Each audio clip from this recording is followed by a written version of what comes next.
Bienvenue mesdames et messieurs dans ces 45 minutes d'analyse d'actualité. C'est la grande émission Mon idée qui commence déjà. Vous qui l'aimez, vous qui voulez aussi analyser avec nous, le numéro s'affiche déjà. Nous sommes venus dans le cadre de cette grande émission, l'émission qui permet à toute la population congolaise, à toutes les élites congolaises de venir donner les orientations pour le développement de cette grande nation au cœur de l'Afrique. Alors nous avons une thématique que nous voulons analyser aujourd'hui. Pourquoi organise-t-on les élections ici en République démocratique du Congo? Pourquoi? C'est pour résoudre quel problème? Nous avons déjà passé 3 cycles électoraux, mais à chaque moment, il y a toujours des problèmes après les élections. Malgré l'alternance, il y a toujours des problèmes pendant que nous avançons vers le 4e cycle électoral. Alors, quel est le problème que les élections ont-elles déjà résolu ici au pays de Lumumba? C'est de ça que nous allons analyser. Mesdames et messieurs, vous êtes nombreux pour suivre cette grande émission. Et pour mieux faire cette analyse, nous avons fait appel à un invité de marque, président du parti politique Unité des Valeurs, Maître Michel Okongo, avocat international. Vous l'avez déjà découvert à travers nos ondes, mais c'est pour une énième fois que vous voulez encore le découvrir. Maître Michel Okongo, bonjour. Bonjour Gaspard. Bienvenue encore dans cette émission, maître. Merci infiniment de m'avoir invité et je suis à la disposition du peuple congolais et à votre disposition. Ce que nous aimons, c'est que vous avez toujours été disponible pour parler de grandes questions de la société. Exact. Alors, qu'est-ce qui vous motive? C'est parce que vous êtes Congolais de père et de mère ou c'est parce que vous voulez seulement le bien-être de cette population congolaise? Merci pour la question. Je dois préciser qu'en tant qu'acteur politique, j'ai une responsabilité qui est celle de veiller à ce que les choses se passent bien, celle également de donner ma quote-part afin que les choses pour la République aillent de l'avant, puisque la gestion d'un pays ne revient pas à un seul individu ou à un groupe d'individus, c'est une affaire de tous les Congolais. Et moi, je me suis engagé en politique pour servir. Donc, je suis disposé à servir à chaque fois où je dois m'exprimer, non pas seulement pour critiquer, mais pour apporter mes idées pour la République. Et je le fais avec plaisir. C'est d'ailleurs le cas aujourd'hui. Alors, maître, vous avez été candidat présidentiel aux élections de 2018. Mais un peu après, vous avez retiré votre candidature. Et maintenant là, nous approchons déjà de 2023. Est-ce que vous poursuivez avec ces mêmes ambitions? Si oui, est-ce que vous êtes Congolais de père et de mère? Parce que c'est ça que les compatriotes veulent savoir ces derniers temps. Je commence d'abord par la première question, donc les premiers volets de votre question. Oui. Vous avez parlé des prochaines élections, mais également vous avez insinué les élections passées où j'étais effectivement candidat président de la République, Oui. mais je m'étais rétracté pour des raisons évidentes. Mais encore une fois, tout cela appartient au passé. Oui. Mais aujourd'hui, je dois préciser que nous devons accompagner les chefs de l'État. Vous voyez, c'est très important. Je l'ai dit au départ que la République démocratique du Congo n'appartient pas à un seul individu, ni à un groupe d'individus. Vous savez, les élections, c'est vrai, les faits, c'est bien de faire des projections, mais je pense que c'est encore très tôt. Et puis, ce qui me préoccupe, je l'ai dit, c'est d'accompagner celui qui a la charge de porter le Congo. Est-ce que vous accompagnez l'individu chef de l'État ou bien vous accompagnez les idées, les projets des sociétés? Parce que, maître, nous allons aborder ces sujets-là. C'est cette culture-là, parfois, que les gens fustigent, de vous aligner derrière les personnes, alors qu'en Sciences Po, on dit qu'il faut s'aligner derrière les idées. Non, vous voyez, c'est ce que j'ai toujours reproché aux Congolais, les collègues politiques. Parce que s'il faut tout le temps critiquer, on n'avancera jamais. À un moment donné, il faut se mettre d'accord sur les fondamentaux. Les fondamentaux, c'est quoi? C'est que dans une république, nous avons ceux qui sont actifs officiellement. Oui. Vous avez les gouvernements, les présidents de la République et les institutions. Donc les animateurs des institutions, les différentes institutions. Et derrière eux, il y a un programme. Bon, je dis que nous ne sommes pas dans un environnement des anges, composé que des anges. Nous sommes des humains. Donc l'œuvre humaine n'a jamais été parfaite, mais nous avons déjà l'essentiel. Nous avons un président de la République élu démocratiquement. Nous avons un gouvernement. Nous avons également les institutions d'appui. Tout cela, il faut les appuyer. Il faut donner des idées. Parce que ça ne sert à rien de critiquer. Ça ne sert à rien de tirer le Congo vers le bas. Voilà. Même du temps de Kabila, il y avait des moments lorsque le régime posait des actes en faveur de la République. On les félicitait. C'est ça, avoir l'esprit républicain. Et moi, j'en ai un. Vous en avez un, maître Michel Okongo. Aujourd'hui, d'abord, vous n'avez pas répondu à ma question. Êtes-vous Congolais de père et de mère? Oui, je suis Congolais. Mon père s'appelle, le défunt, mon père s'appelait Michel Omombo. Et le défunt, ma mère, elle s'appelait Kitenge Madeleine. Et je peux aller plus loin pour parler de mon grand-père du côté paternel, donc, qui s'appelait Okongo, c'est le nom que je porte. Et ma grand-mère du côté de mon père s'appelait Esako. Et du côté de ma mère, mon grand-père s'appelait Kawadi et ma grand-mère s'appelait Kitete. Donc je peux aller encore plus loin. C'est pour vous dire que je suis Congolais de souche. Si cela peut intéresser certains, mais je crois qu'aujourd'hui, on sait qui est Congolais, qui ne l'est pas. Mais encore une fois, notre pays est ouvert aussi aux étrangers. Donc je ne pense pas que ce soit aujourd'hui une question. Alors vous poursuivez avec les ambitions de la présidence de la République? Non, je dis que je suis derrière un homme, c'est le chef de l'État. Présentement, je suis derrière le président de la République, Félix Antoine Tshisekedi Tshilombo. Félix Antoine Tshisekedi Tshilombo. J'ai enseigné Étienne parce qu'Étienne c'était mon mentor, Étienne Tshisekedi. Donc pour l'instant, moi je ne pense pas qu'on peut me parler des élections en ce moment. Mais présentement, je suis dans un regroupement politique qui s'appelle les forces politiques sociales alliées de l'IDP, alliées à l'IDP Tshisekedi. Donc ce qui nous préoccupe aujourd'hui, c'est l'avancement de notre pays, qui implique beaucoup de choses, le volet social, sécuritaire et tout ce que vous savez.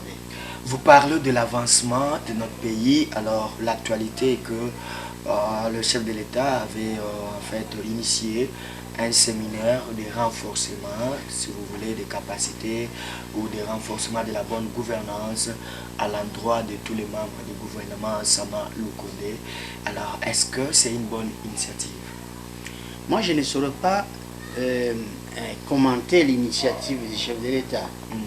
C'est lui le garant de la nation. Vous voyez, s'il trouve que pour assurer le bon fonctionnement des institutions, parce que le gouvernement c'est aussi une institution, oui. Lorsqu'il estime qu'il faut renforcer la bonne gouvernance, les capacités des uns et des autres, bon, il peut le faire parce que n'oubliez pas que au sein de ces gouvernements, vous avez les anciens des FCC, donc en fait c'est un mélange.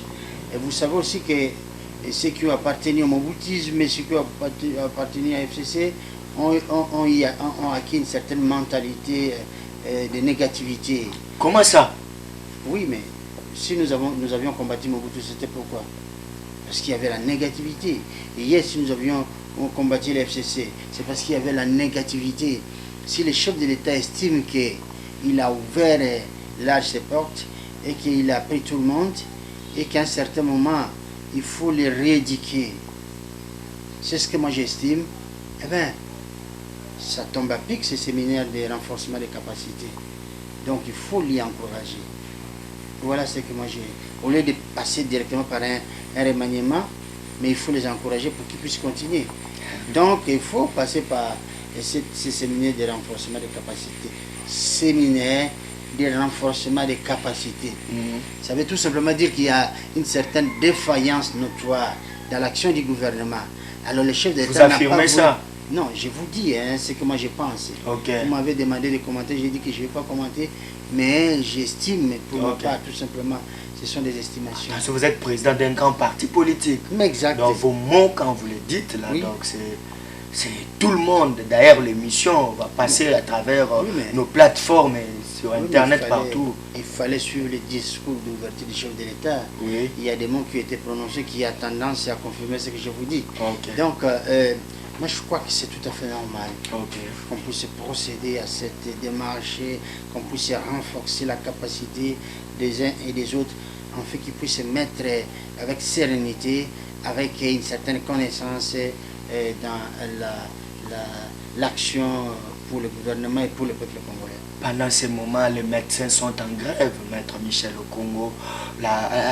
Ces mouvements de grève ont débuté depuis longtemps. C'est depuis 2018, si je ne m'abuse, où déjà les médecins ont commencé à réclamer, entre autres, leurs primes. Il y a de ceux-là qui sont encore de nouvelles unités qu'il faudrait aligner, mécaniser, tout ça. Et jusqu'aujourd'hui, 2 ans après,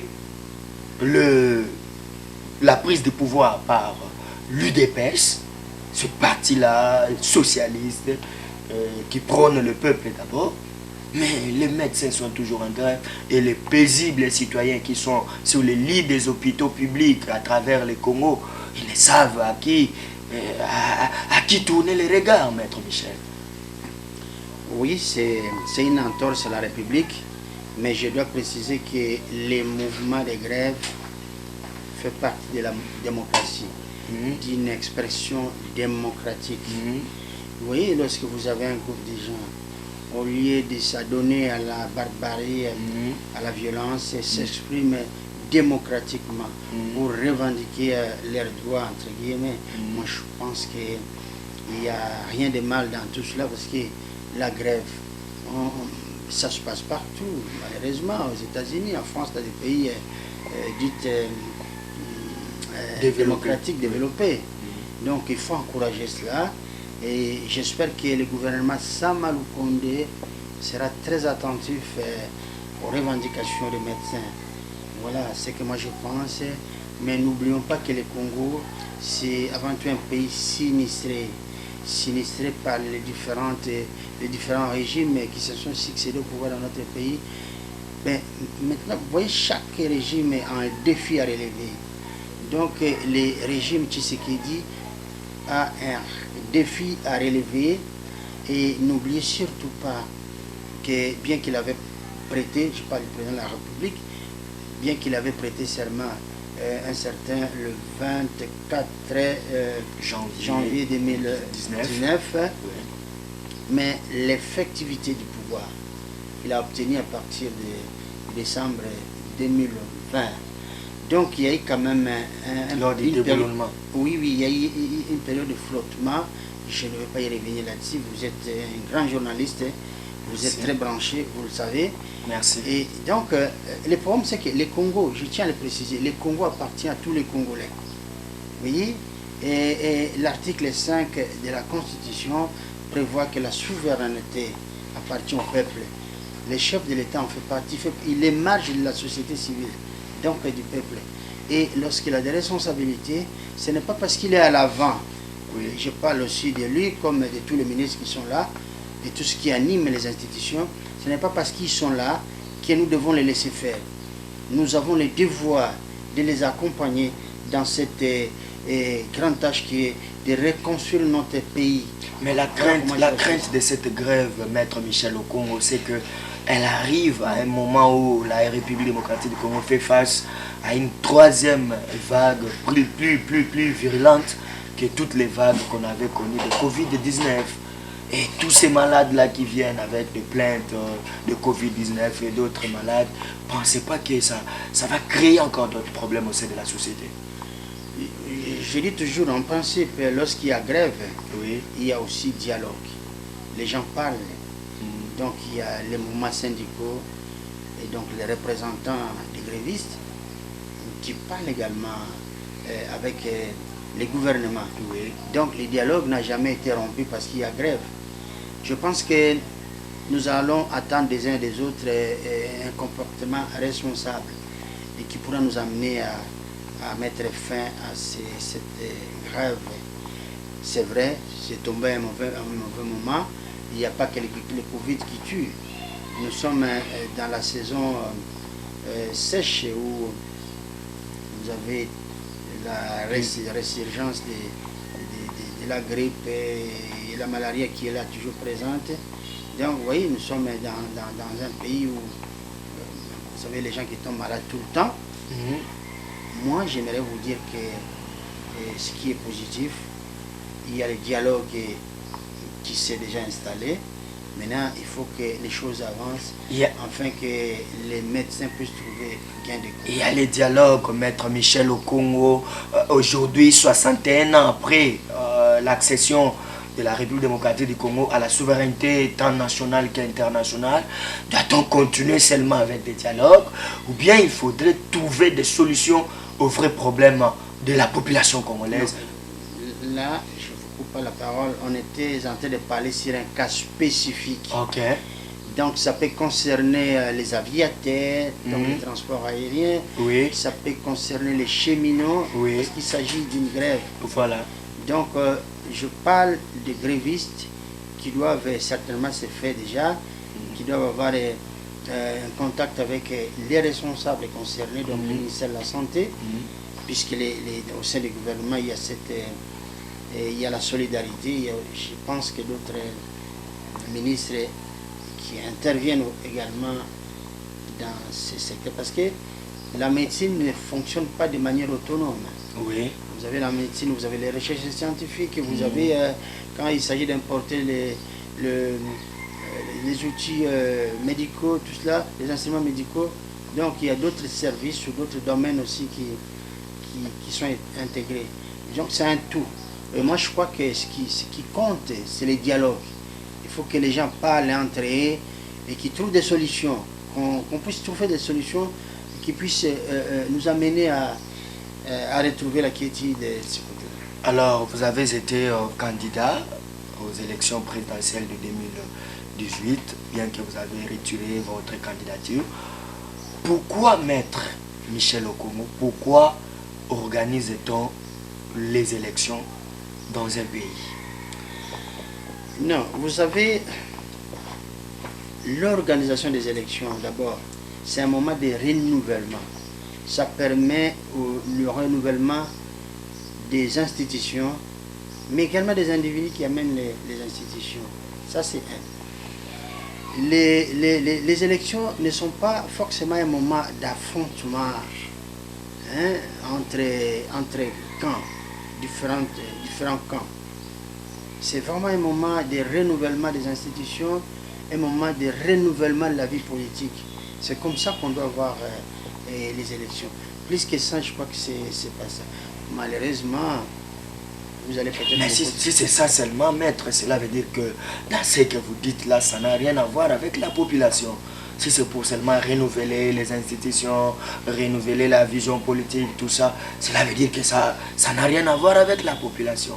C'est pourquoi on a connu 3 cycles électoraux, mais apparemment, selon une certaine frange de l'opinion, apparemment rien ne change. La population reste toujours dans sa misère, la population reste toujours dans sa pauvreté, les gens pleurnichent toujours. C'est comme si les élections n'ont pas résolu grand-chose. Non, je crois que c'est pas comme ça qu'on pourra... Je crois que ça c'est caricaturer le processus. Vous savez, il s'agit de corps électoral. La population s'y trouve. Okay. Lorsqu'on convoque les corps électoraux, on convoque à la fois le peuple, qui est l'électeur, et puis les différents candidats. Tous sont impliqués dans ce processus. Maintenant, quant au comportement et de ceux qui ont été élus après les élections, c'est là où ça a toujours posé problème. Parce que bientôt nous serons à notre 4e cycle électoral.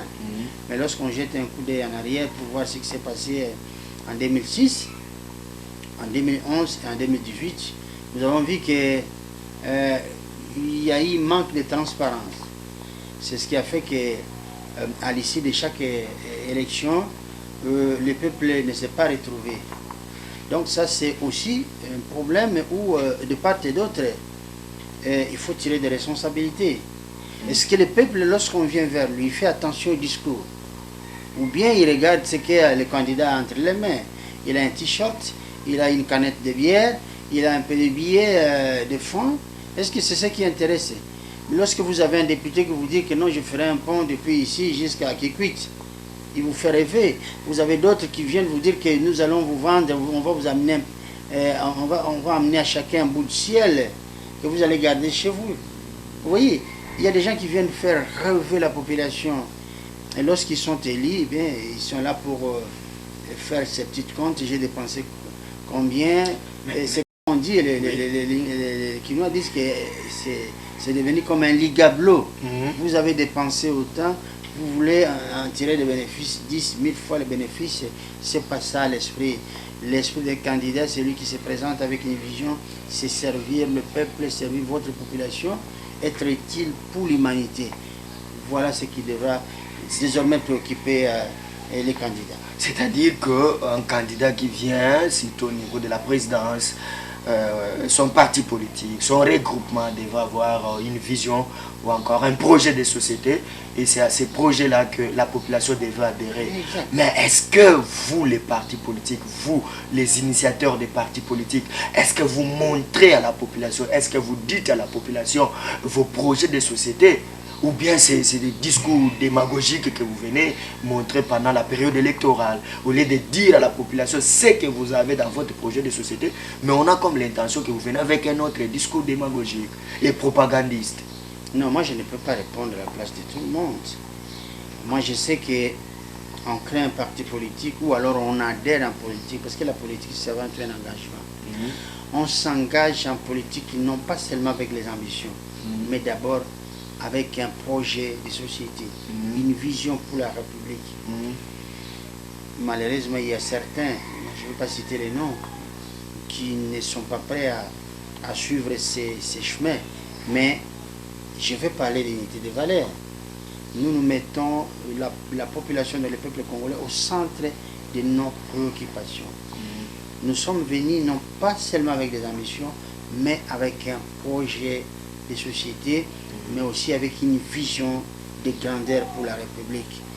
Et c'est pourquoi il n'y a qu'à voir notre démarche. Qu'est-ce que nous avons fait? Nous avons commencé d'abord et avant tout par organiser des séminaires d'éducation civique pour renforcer la conscience nationale. Et nous avons commencé en Europe, parce que là-bas aussi il y a des millions de Congolais. Et ici, nous avons continué avec ça. Et on a loué des salles. On a mis des documents, et c'est gratuitement. Ces séminaires étaient ouverts au public, à tous les Congolais. Deuxième point, nous avons compris que dans notre pays, nous avons un taux élevé d'analphabètes. Et puis nous nous sommes dit, écoutez, il faut aider, on est à peu près aujourd'hui, on est à peu près à 40%. Donc c'est un drame. Et de ce côté-là, nous avons ouvert des points, des sites où se donnent les cours d'alphabet gratuitement. Vous voyez, aujourd'hui, vous avez certains qui savent lire, parce qu'en lingala, on dit « Ozanga kuyeba ezali liwaya ndambo ». Ça veut dire que celui qui n'a pas la connaissance, c'est un homme mort. Nous, on a complété, on dit que c'est liwaya mobimba. C'est vraiment... c'est un mort. Et ensuite, nous avons compris que malgré tout ce que nous faisons, et en français, on dit que ventre affamé n'a point d'oreille. Ça veut dire quoi? Une personne affamée, non seulement il aura la réduction de l'acuité visuelle, mais aussi de son audition. Donc cette personne-là, lorsque vous avez parlé, vous allez enseigner, il aura de la peine à assimiler tout ce que vous lui dites. Alors il faut l'aider à se retrouver. Et nous avons financé par nos propres frais des micro-projets qui ont permis, qui ont fait à ce que certains Congolais puissent se remettre au travail, que d'autres aussi puissent trouver les moyens de pouvoir subvenir à leurs besoins. Voilà. Et ça veut dire que nous nous soucions du peuple congolais. Et lorsque vous, je l'ai dit, je le répète, vous êtes un grand journaliste, lorsque vous mettez à scruter ce que fait Unité des valeurs, vous comprendrez que tout ce que nous faisons, ça a un caractère républicain. Nous sommes pour la République. Voilà ce qu'un parti politique est appelé à faire et à être. Mais ce n'est pas le cas ici au Congo, maître Michel au Congo, quand vous partez dans différentes formations politiques, on a comme l'impression que même ceux qui adhèrent, même certains qui se disent cadres, c'est comme si l'impression que nous avons, ils ne maîtrisent même pas les projets de société, ils ne maîtrisent pas l'idéologie, ils ne maîtrisent pas pourquoi ils sont là. Et c'est pourquoi quand ils viennent pendant la période de la propagande électorale, quelqu'un qui est député provincial, député national, il vient vendre des illusions au niveau de la population. Oui, c'est ça. Vous voyez, on n'est pas pareil. Ça, je tiens à le préciser. J'en ai l'expérience. Oui. Les gens m'ont toujours dit qu'il faut vous tropicaliser. À moi, ils me l'ont toujours dit ça, certains collègues. Ça veut dire que je dois faire certaines choses, je dois avoir une politique telle que ça existe. Chez nous, il y a des pratiques obscures. J'ai dit non, non. Moi, je me suis engagé en politique. J'ai laissé mon cabinet. Je suis avocat en Suisse. J'ai laissé mon cabinet. Maître, on dit le monde politique, c'est un monde magique. C'est ce que vous voulez dire? On vous demande des histoires comme ça? Soyez clair, maître. Non, j'ai dit les mots. Voilà. Hein? Oui. Mais moi, ça ne me dérange pas parce que moi, je travaille avec Jésus-Christ. Voilà. Je souhaiterais qu'on puisse faire la politique avec Jésus-Christ. Ok. On arrête avec tout ce qui est... tout ce qui est obscur. Voilà, les gens font confiance. On laisse maintenant. Tout ce que certains le font, nous le savons. Et ceux qui font confiance aux divinités païennes dans des planètes usuelles, et puis ils viennent ici pour endormir les peuples, nous le savons. Et je tiens à dire devant tout le monde que c'est le temps de Dieu maintenant. Ces choses-là vont changer. Il faut faire la politique avec Jésus-Christ. Nous sommes un pays à majorité chrétienne, un pays laïque à majorité chrétienne. Nous avons une vocation, notre vocation veut que nous puissions proclamer Jésus-Christ comme le Seigneur et Sauveur, et que nous puissions pratiquer l'amour. Entre Congolais, il faut qu'il y ait l'amour. C'est l'amour à la base de tout. Lorsqu'il n'y a pas l'amour, on n'avance pas. Voilà. Et ça, malheureusement, ça manque dans certains partis politiques. Okay. Mais chez nous, fort heureusement, nous avons ces valeurs-là. Et je vous dis que nous avançons. Il faut faire en sorte que les Congolais, chaque Congolais puisse savoir quels sont ses droits, ses obligations et ses devoirs vis-à-vis de la République, vis-à-vis des institutions et vice-versa. Mais si vous ne voulez pas enseigner les Congolais, mais vous le mettez dans une situation de dépendance, dans une situation où il ne connaît rien, parce que vous voulez l'exploiter avec l'actuel régime, je crois que nous sommes en train de franchir un pas afin que nous puissions laisser de côté tout ce qui avait caractérisé d'autres régimes. Parce que, maître, lorsqu'on s'avance pendant la période électorale, la population a une fièvre de changement, une fièvre de voir ses conditions de vie s'améliorer. C'est à ça que la population s'attend. Mais malheureusement, après les élections, dans la plupart des cas, ce n'est pas ce que la population vit. Et on a comme l'impression pour certaines personnes, pensent que, bon, à quoi sert d'aller encore voter, selon vous? Non, non, ils doivent exercer leur devoir physique. Ça, il est demandé à chaque citoyen congolais d'exercer son devoir civique. Vous savez, un pays a un parcours. C'est comme un véhicule, vous le démarrez, et après, au système manuel, vous allez engager la première vitesse. Ça a une limite. Et la deuxième, ainsi de suite. Le pays, c'est comme ça. Nous avons accédé à l'indépendance, nous avons connu beaucoup de problèmes. Notre pays a une vocation. Mais aussi, nous avons une mission planétaire. C'est ce qui fait qu'aujourd'hui, nous sommes les greniers de la planète. Nous avons tout ce qu'il faut ici chez nous. Et il y a des esprits malveillants qui nous aveuglent malheureusement. et qui utilisent certains Congolais contre d'autres. Mais nous devons nous mettre d'accord sur les fondamentaux. En fait que nous puissions aider ceux qui sont au pouvoir aujourd'hui de s'atteler aux problèmes sociaux. Parce que moi, ce que je souhaite, c'est que, d'ailleurs, je milite pour ça, c'est que l'homme congolais puisse pouvoir se restaurer, donc manger matin, midi, soir. D'abord, il faut mettre l'homme congolais dans des conditions, parce que l'homme congolais a été tellement traumatisé et diminué.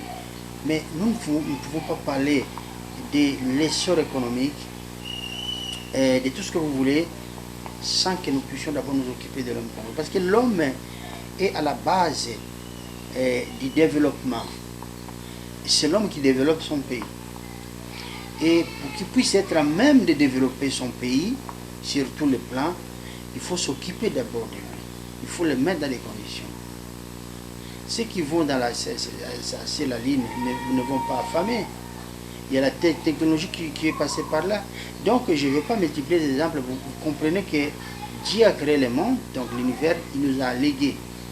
Mais c'est à nous de la transformer. Vous voyez? Et pour y arriver, c'est l'homme qui est au centre de tout cela. Si vous donnez à un individu du travail, à un groupe d'individus, à des millions d'individus qui travaillent, en retour, vous allez ponctionner les taxes et les impôts, tout ça, et ça permet à faire en sorte que l'économie, ça permet à l'épanouissement de l'économie. Et c'est comme ça. Lorsqu'on ne prend pas soin de l'homme congolais, et la finalité, c'est ce que nous vivons aujourd'hui. Lorsque vous parlez de prendre en charge l'homme congolais, Prendre soin. de prendre soin de l'homme congolais, maître, qu'est-ce que vous voulez dire? Qu'est-ce qui doit être fait pour que vous sachiez que réellement l'homme congolais est pris en soin? Je parle d'abord des conditions sociales. Oui. Vous voyez? Le manger. Oui, manger, vous avez les soins médicaux, et puis aussi l'éducation. Après, quand vous parlez de manger, déjà aujourd'hui, 61 ans après l'indépendance, on continue avec les débats d'Impiodi. Comment importer l'Impiodi? À quel prix faudrait-il vendre l'Impiodi? Est-ce que c'est ça les débats qu'il faut ici en ce moment, maître? Normalement, vous avez bien posé la question. Oui. C'est pas ça les débats. Malheureusement, nous n'avons que 45 minutes. Oui. Je l'ai toujours dit et répété. Nous sommes dans un pays, c'est le paradis. Sur les plans, parce que, si vous voulez, pour rehausser notre économie, et puis aussi améliorer le social du peuple congolais, il faut privilégier 3 secteurs prioritaires. L'agriculture, la pêche et l'élevage. L'agriculture, nous avons 80 millions de terres arables, vous voyez, cultivables. 80 millions d'hectares. Donc nous pouvons pratiquer l'agriculture et puis produire suffisamment pour nous et pour les autres. En ce qui concerne la pêche, nous avons un fleuve poissonné de plus de 4700 km. Nous avons 136 cours d'eau poissonnés. Nous avons 34 lacs poissonnés. Mais les poissons mourissent là-bas. Effectivement, en Europe, j'avais tenu une conférence où j'avais dit, j'avais démontré que chez nous, vous avez les individus, donc les citoyens congolais qui meurent de la malnutrition. Mais en revanche, vous avez les poissons qui meurent de vieillesse. Qui meurent de vieillesse, qui pourrissent comme ça. Mais sans qu'ils soient pêchés. Voilà, il faut une politique pour aller chercher ces poissons-là. Mais à quand cette politique-là, maître Michel, au Congo? À quand? C'est pourquoi je vous cette politique. Je vous ai dit que un pays, le parcours d'un pays, c'est comme le parcours d'un être humain. Oui. Un pays naît et grandit petit à petit, à un moment donné, voilà, il se stabilise. Nous sommes à notre 61e année depuis l'indépendance de notre pays. Nous avons passé de différentes étapes. Maintenant, il faut qu'il y ait une prise de contact, que nous puissions tous nous mettre d'accord sur les fondamentaux, que nous puissions comprendre que lorsqu'on a élu quelqu'un, ce n'est pas pour démérer, lorsqu'on a élu un président de la République, tout ce qui est un mandat électif, ce n'est pas pour y démérer définitivement. Donc, nous devons les accompagner dans ce qu'ils font. Parce que ce qu'ils font ils mettent leur énergie, leur amour, tout ce qu'ils ont au service de la nation et pour le bien de la population. Il faut les y accompagner parce qu'en retour, nous aurons gain de cause. C'est comme ça que fonctionne les accompagner sur quel point, maître? C'est là où se pose le problème. C'est parfois là où vous avez des différends avec la population. Vous accompagnez sur quel point? Non, précisément. Il suffit seulement d'observer oui. les principes de l'opposition chez nous. Moi, j'ai été 37 ans dans l'opposition. Oui. Quand j'ai dit j'ai été, parce que, vous savez, les élections, nous avions hier trois candidats qui avaient, que moi je considère comme étant ceux qui étaient à la tête du pont. Hein. Il y avait un pont, vous avez la quai et la tête. À la tête du pont, on avait Fichadari, on avait Fayoul, on avait le président actuel. Et vous savez que parmi ces deux-là, ces trois-là, il y avait deux qui étaient de l'opposition et un du pouvoir. Oui. Et ce sont ces deux-là qui se sont succédés. Il y a eu un premier qui était de l'opposition, un deuxième qui était également de l'opposition. Ça veut dire que cette victoire-là, c'est avant tout une victoire de l'opposition. Et maintenant, il faut penser à reconstruire le pays. Donc nous ne pouvons pas chercher tout le temps à nous chamailler sans pouvoir nous arrêter et chercher à nous mettre d'accord sur les fondamentaux. Les fondamentaux, c'est la République, le bien-être de notre population. Les fondamentaux, c'est comment faire en fait que la voix de la RDC puisse porter. Les fondamentaux, c'est quoi? C'est faire en sorte que nous puissions être compétitifs sur tout le plan. Quand je dis nous, c'est la RDC. Mais aujourd'hui, vous voyez, tout ce que nous faisons, nous n'arrêtons pas de tirer notre pays vers les bas. Tirer le pays vers les bas, Maître Michel, au Congo. Aujourd'hui déjà, nous nous approchons déjà de l'année 2023, qui sera une année électorale. Est-ce que d'abord, vous êtes confiant qu'il y aura élection en 2023? Moi, je suis serein. Et j'y crois. Pourquoi? Parce que le président Félix Antoine Tshisekedi Tshilombo est passé à accéder aux fonctions de chef de l'État par un mécanisme démocratique. Et j'étais dans l'IDPS pendant 25 ans. Et quand bien même que j'avais quitté ce parti, mais on a travaillé dans un même programme, dans une même vision, la vision démocratique. Et je vois mal quelqu'un qui est resté pendant 37 ans à l'opposition, puis c'est s'hazarder... Un parti qui prône la démocratie. Oui, puis c'est s'hazarder du jour au lendemain à faire le contraire de ce qu'il a prôné depuis des années. Donc ceux qui craignent les glissements, ils les font peut-être par expérience. Qu'est-ce que vous pouvez dire à ceux qui prônent les glissements? Par exemple, je vous parle de l'honorable Délice Sanga qui crée par exemple un front civique contre les glissements. Moi je ne vais pas citer les noms. Délice Sanga. Je suis un journaliste. C'est un ami. Oui. Et c'est quelqu'un qui a de très grande valeur. Oui. Il faut l'écouter. Il faut tout simplement l'écouter. Et puis, et depuis que je l'ai connu, c'est quelqu'un qui se soucie de la République. Donc ce n'est pas un crime, mais s'il exprime sa vision, sa pensée, ce n'est pas un crime parce que nous c'est un cri d'alerte seulement selon vous? Non, pas seulement ça. J'ai dit que nous sommes dans la démocratie. Okay. Donc les droits à l'expression, c'est une liberté, plutôt la liberté d'expression, c'est reconnu par la Constitution. Donc il faudrait que chacun puisse l'exercer. À partir du moment où on n'a pas appelé à la violence, on s'exprime en toute liberté. Moi, je crois qu'il n'y a pas péché. Il n'y a pas péché, Maître Michel, mais vu déjà les tractations au niveau de la plateforme confession religieuse qui devrait déjà nous donner les nouveaux présidents de la centrale électorale.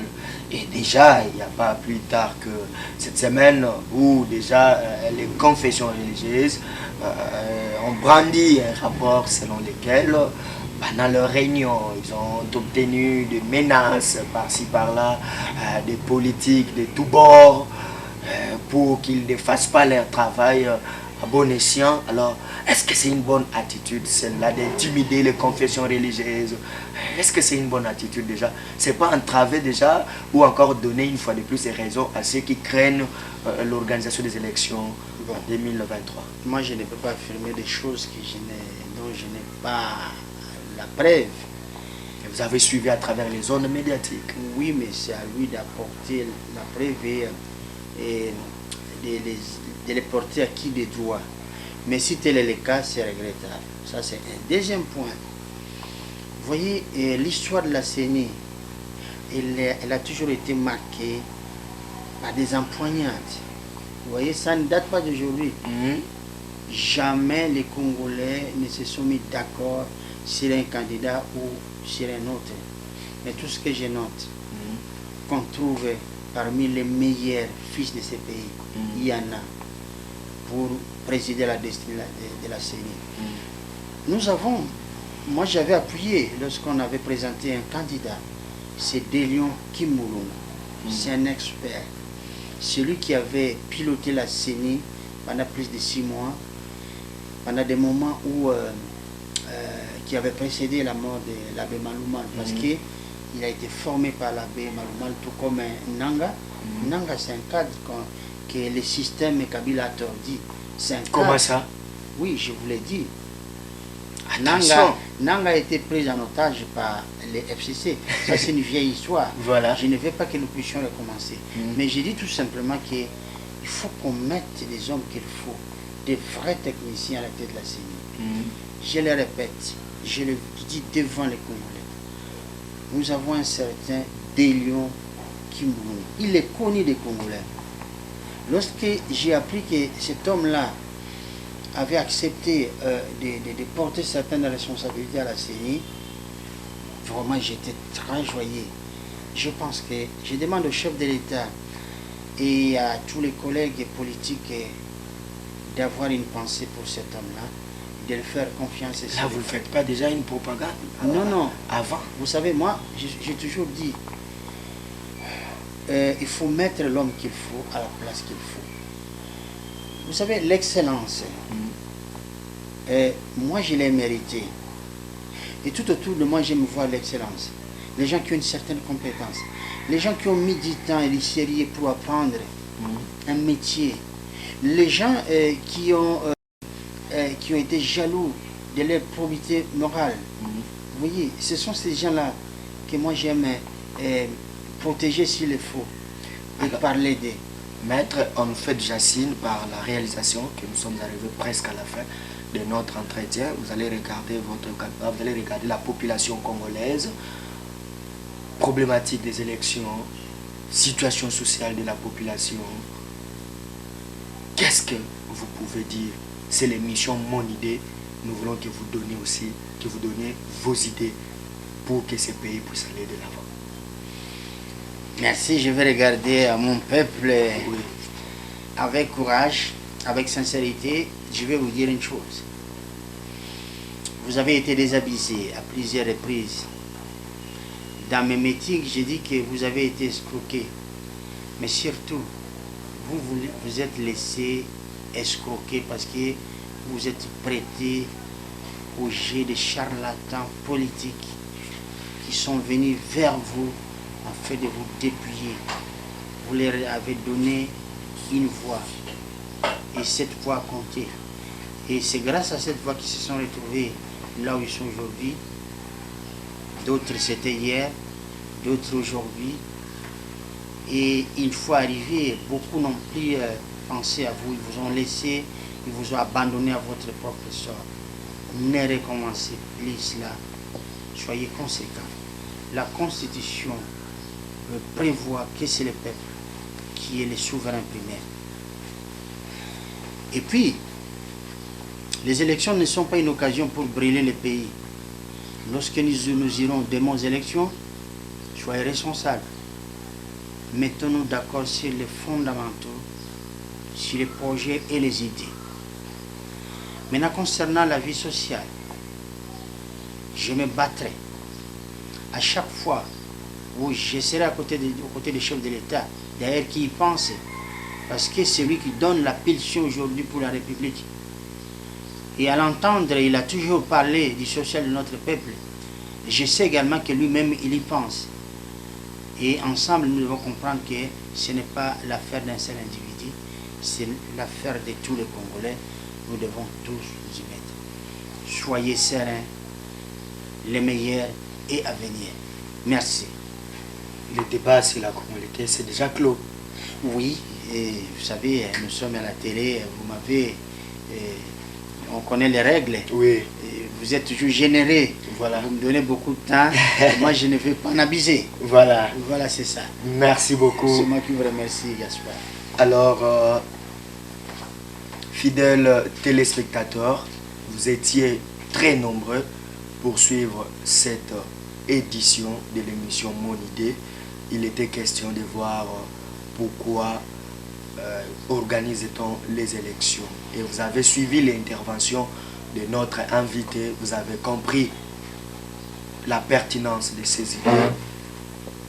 Le Congo gagnera toujours, le Congo plutôt prospérera toujours, le Congo se développera toujours, mais à condition que chacun de nous y mette son intelligence, ses idées et mettre Christ Jésus au centre de tout ce que nous allons faire.